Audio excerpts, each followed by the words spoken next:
నమస్కారం అండి. అందరికీ welcome to my YouTube channel Shri Manju spiritual. మనము లలిత సహస్రనామ స్తోత్ర నామాలకు ప్రతిపదార్థాలు తెలుసుకుంటున్నాం కదా. శ్రీమాత్రే నమః.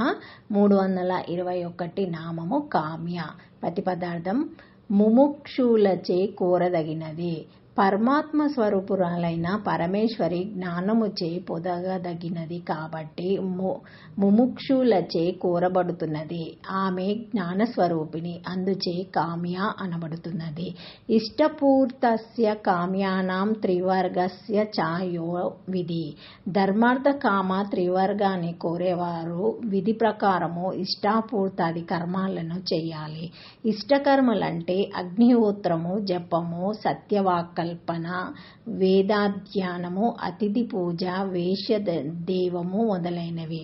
పూర్తి కర్మలు అంటే తోటలు పెంచడం, జలాశయాలు ఏర్పరచడం, సత్రాలు, దేవాలయాలు కట్టించడం, అన్నదానం చేయటం మొదలైనవి. ఈ 2 విధాలైన కర్మలు చేసేవారికి వారి వారి కోరికలను అనుసరించి ధర్మార్థ కామములు తీరుతాయి. ఈ మూడింటిని కలిపి త్రివర్గ ఫలాలు అంటారు. చతుర్వేద పురుషార్థంలోని మొదటి ధర్మ అర్థకామములను అనుభవించిన సాధకునికి చివరిదైన ముక్తిని కూడా ప్రసాదిస్తుంది. కావున దేవి కామ్య అంటే కమనీయ, పరమానంద స్వరూప, పరమా ప్రేమస్పద.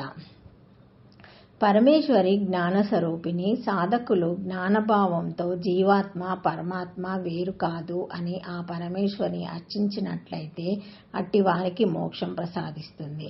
సృష్టి ప్రారంభం కాకముందు పరమేశ్వరిని సృష్టికి సుముఖునిగా చేసిన రూప విశేషము ఆ దేవి. అందుకే ఆమె కామ్య అనబడుతుంది. కామం అంటే కోరిక.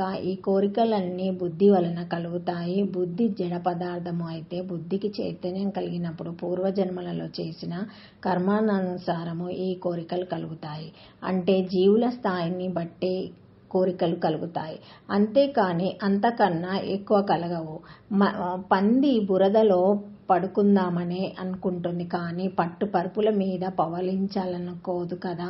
అందుకే భర్త హరి సుభాషితులలో క్రిమి సముదాయ సజ్జకులం కేవలాన నిత్యం పుతిగంతాహి యామును నిరామిషంబును కర్గాజ భావంబుగునేబు కుక్కత. నములుచు జంతనన సురానాదుని గనుకొని సిగ్గు చెందత లంబాని నిజ స్వభావము దళమాదు నీచాపు ప్రాణిహే ఎడాన్. క్రుల్లిపోయి పురుగులు పడి వాసన కొడుతున్న గాడిద యొక్క ఎముకను పీక్కు తింటూ కుక్క తన ప్రక్కన నుంచొని ఉన్న దేవేంద్రుని చూసి సిగ్గుపడదు. ఎందుకంటే అది నీచమైన జాతికి చెందినది. దాని కర్మఫలము సంస్కారము అంతే.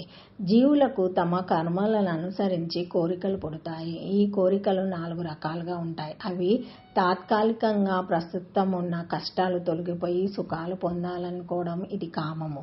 జీవించుచున్నంత వరకు దుఃఖం లేకుండా ఉండడం, సుఖాలు పొందాలి అనుకోవడం ఇది అర్థము. తనకు రాబోయే జన్మలలో దుఃఖము లేకుండా సుఖము పొందేటట్లు కోరటం ఇది ధర్మము. అన్ని జన్మల్లోనూ నిత్య నిరాతిశయ ఆనందాన్ని కోరటం ఇది మోక్షము. వీటిలో ధర్మాన్ని కోరేవాడు ఉత్తముడు, అర్థాన్ని కోరేవాడు మధ్యముడు, కామాన్ని కోరేవాడు అధముడు, మోక్షాన్ని కోరేవాడు ఉత్తమోత్తముడు.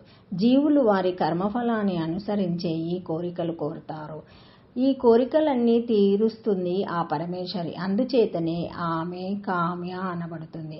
పైన చెప్పిన కోరికలలో మొదటి 3 సాపేక్ష కామములు కాగా 4వది నిరూపేక్ష కామము.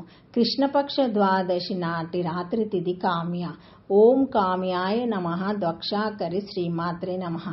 Thank you for watching my video. Please like, share, comment, subscribe to my channel. మరిన్ని వీడియోస్తో మళ్ళీ కలుస్తానండి. ఈ వీడియో మొదటిసారి ఎవరైనా చూసి ఉంటే తప్పకుండా లైక్ చేసి సబ్స్క్రైబ్ చేసుకోగలరు. బెల్ ఐకాన్ బటన్ని ప్రెస్ చేస్తే మా లేటెస్ట్ వీడియోస్ అన్ని నోటిఫికేషన్గా వస్తాయి, చూడగలరు. Thank you.